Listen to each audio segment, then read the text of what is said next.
Hello, my name is Noora Simola, and I'm a climate and forestry expert in Food and Forest Development Finland, FFD in short. FFD is a member of AgriCord, which is a global alliance of like-minded agri-agencies. And like other agri-agencies of AgriCord, FFD also is mandated by farmers' organizations to work for poverty eradication and resilient rural livelihoods. Capacity building and peer-to-peer support are always centric to our work. We also work in a close partnership with FAO's Forest and Farm Facility to advance our common goals. Many farmers' organizations in the current world see an urgent need for scaling up support for their members in climate and resilience questions. Also at the level of organization, many farmers' organizations consider there is a need to strengthen their risk management systems and also climate advocacy. AgriCord's climate program aims to correspond to these calls. And one of the concrete measures, we aim to equip farmers' organizations with smallholder relevant tools for building resilience. Now I would like to share my slides with you. See how it goes. Yes. So I would like to take this opportunity to present the part 1 of AgriCord Building Resilience Toolkit. It is called FO Members Assessing Climate Risks and Designing Adaptation. And it is a step-by-step guide for farmers' organization and especially for its members in risk assessment, climate risk assessment, and when they are planning adaptation.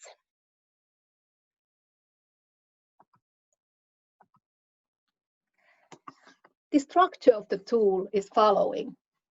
There is 5 chapters and Annex 1, which is the reporting format for the whole exercise. Chapter 1 is Introduction. And in this chapter, we look into the basic concepts of climate change, adaptation, and resilience. We also look at the purpose and flow of the tool and the principles of the tool. Chapter 2 is the context. And we focus on both climate context and the vulnerability context, looking into the underlying vulnerabilities as well. Chapter 3 is hazards and risks. This is where we do the climate risk assessment. Chapter 4 is adaptation, and we focus on both the current coping mechanisms and also, of course, on the long-term adaptation options. And chapter 5 is the summary and next steps. And here we revisit the results again of the whole exercise, and we agree on the plans ahead. And as mentioned already, Annex 1 is the reporting format. So the methodology throughout the assessment is participatory. We do participatory risk assessment and participatory planning. The principles are inclusive and transparent process and informed, locally determined analysis.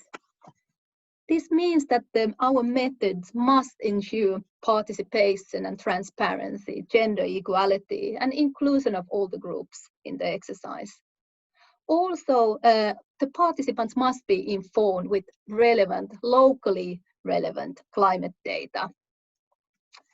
And also the whole process is as well a capacity building and learning process. As I mentioned before, we go also through the concepts of climate change, a bit theory of the adaptation and so on.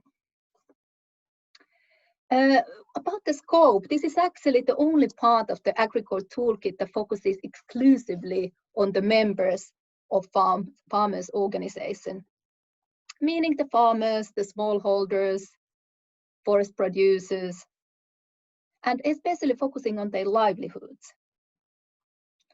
The scope of the assessment, the geographic scope, is the area of operation of farmers' organization. And in order to comprehend well the climate risk context, the timeline of the analysis is past 20 years and coming 20 years.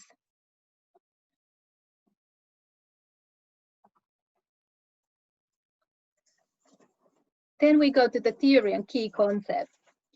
The theory of the tool has a strong foundation in the concepts and theory of IPCC's fifth assessment report. However, we put a special emphasis on the livelihood resources, assets, and activities that are considered centric in our analysis. Hazards refer to climate-related events or stresses which may cause damage.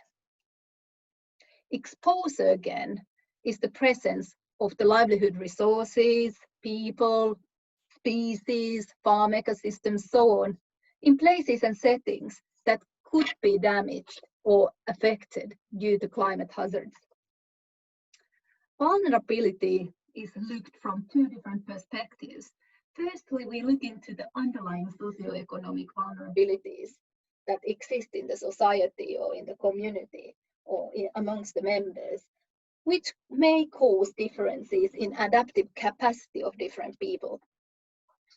But also, secondly, we look at the specific climate vulnerabilities related to the sensitivity factors of livelihood resources, activities, in general livelihood components. The term risk here refers to the risk of climate change impacts.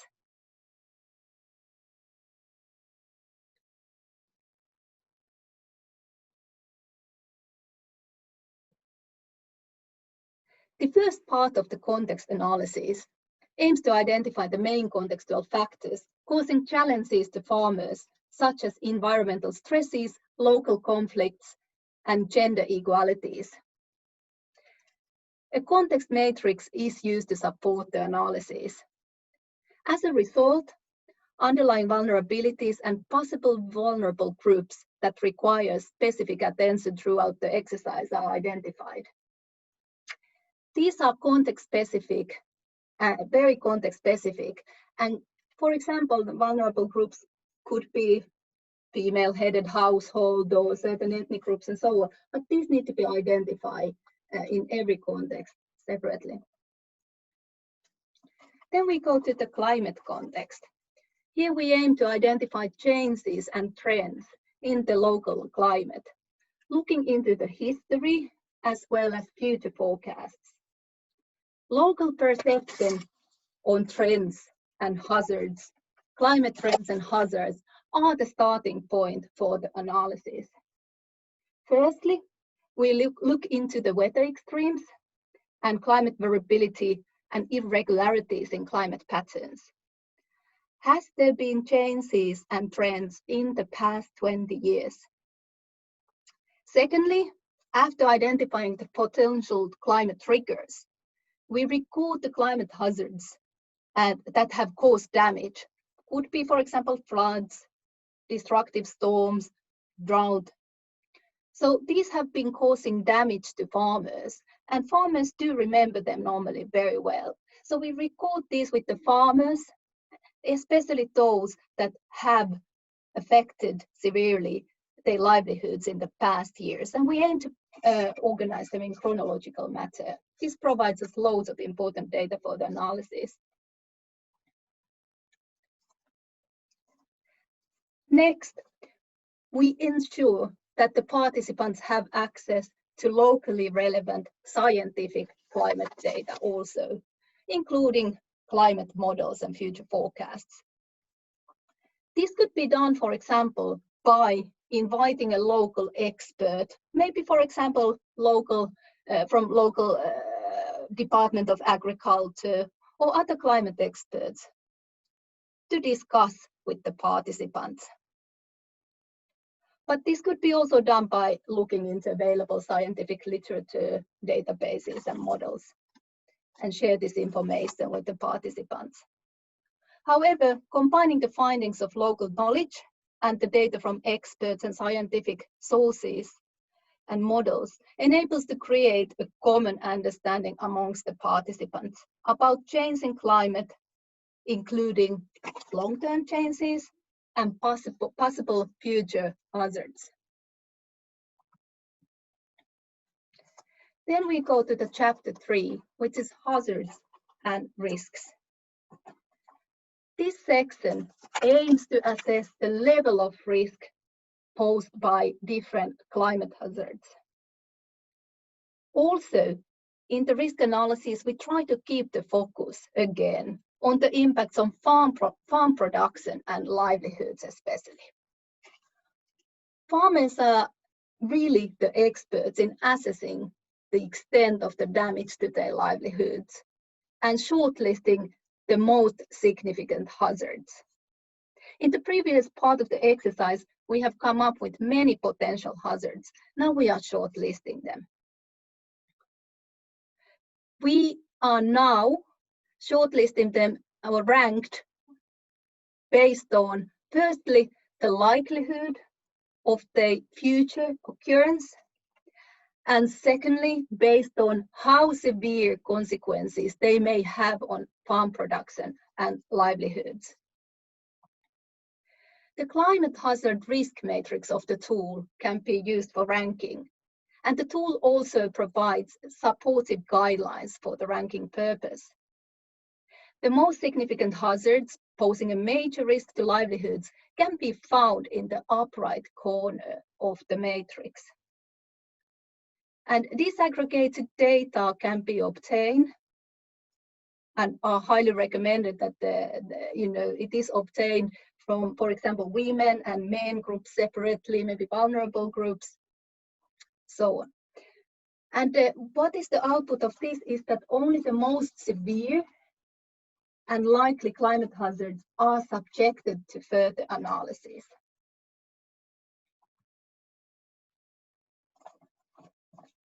Then we move to the livelihood components at risk.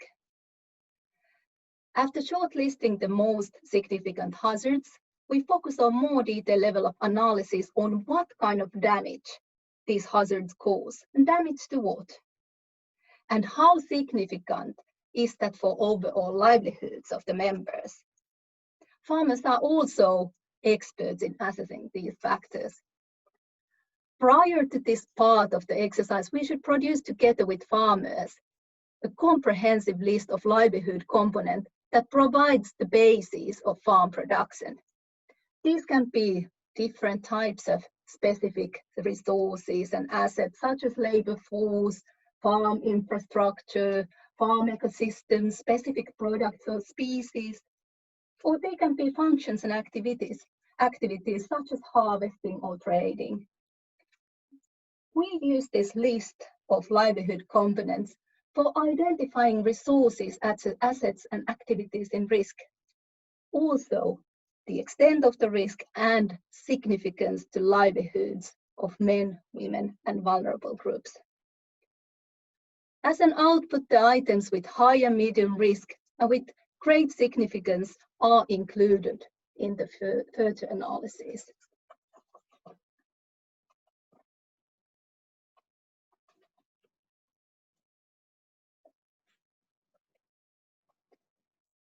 As the next step, we discuss and list the overall human and social impacts of the different hazards.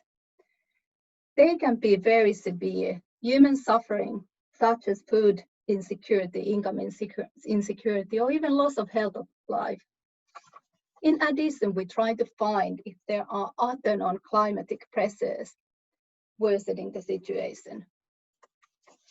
In order to understand better the flow of events possibly leading to these severe impacts, we combine the data from the previous exercises and try to formulate impact chains starting from different triggers, climate triggers, going all the way to the overall human and social impacts.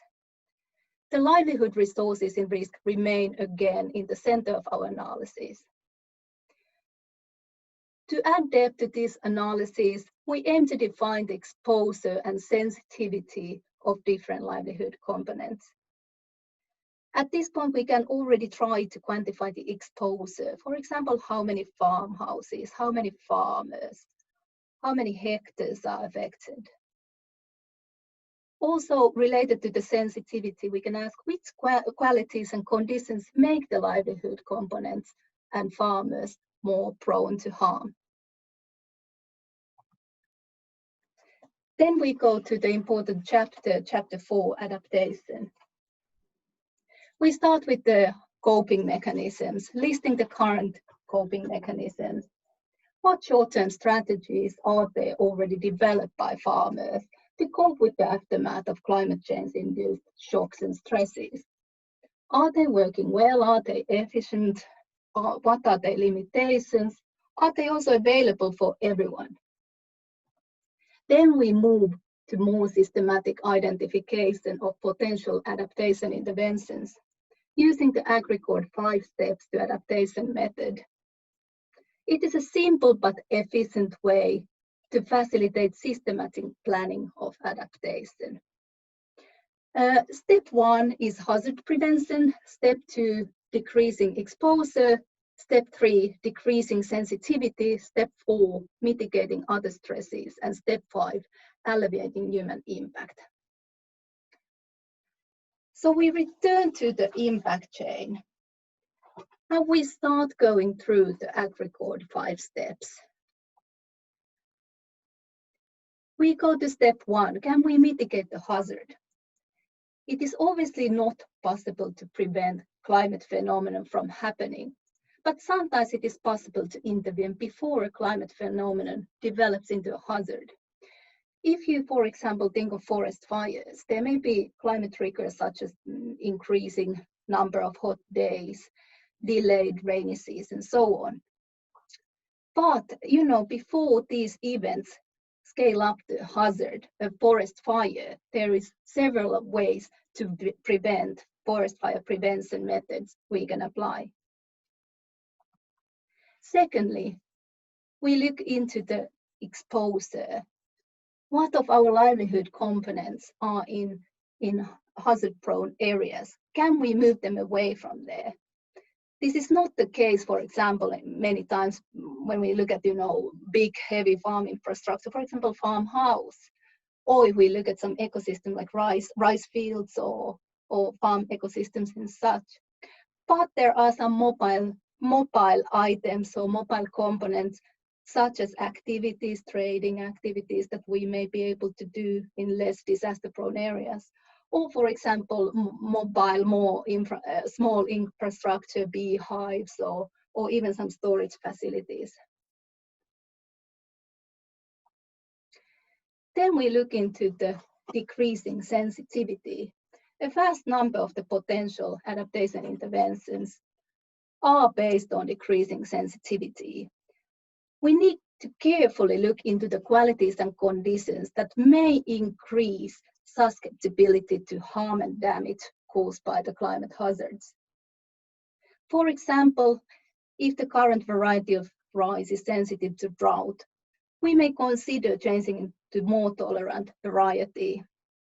Or another example, for example, if irrigation system leaks in a situation where irrigation is crucial, we can focus on fixing the irrigation system. Step 4 focuses on the non-climatic stresses that may aggravate, may worsen the situation and contribute to the overall severe human and social impact. Sometimes these other stresses are highly complex, for example, deforestation, which may involve many actors. And however, sometimes they are more manageable. Let's say that we are talking about, for example, pest infestation, and some pest management methods can work.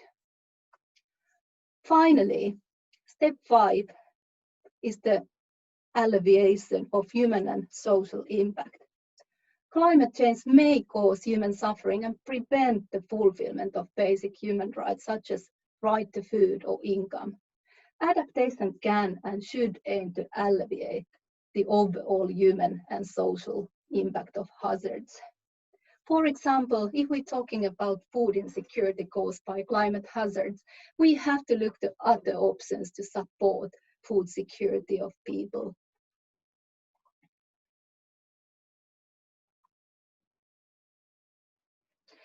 So now we have, after AgriCord's 5-step to adaptation, a big list of adaptation interventions and options, but critical evaluation of the feasibility of these activities is still needed. We need to identify the best interventions and prioritize. And it can be done with the feasibility table of the tool, reflecting the relevance and feasibility against several criteria, such as effectiveness, affordability, and easiness of implementation. Remember that the views on feasibility can vary greatly amongst the FO members. For example, women and men may have different views. And actually, this part of the exercise aims to trigger discussion amongst the members of farmers' organizations. Often one measure alone would not make a difference, but a combination of actions could create impact. Finally, actually in this part of the exercise, the participants should arrive at conclusions of the most preferred adaptation options. Then we go to the adaptive capacity that requires certainly attention. In the end of the exercise, we focus heavily on this topic. Adaptive capacity is the key for decreasing vulnerability and carrying out various adaptation activities. Farmers with high adaptive capacity are usually less vulnerable to climate change impacts than their colleagues with low adaptive capacity. If we have now produced a list of feasible adaptation options, we need to see what kind of capacities are needed to implement these interventions. Are these capacities currently available or even accessible?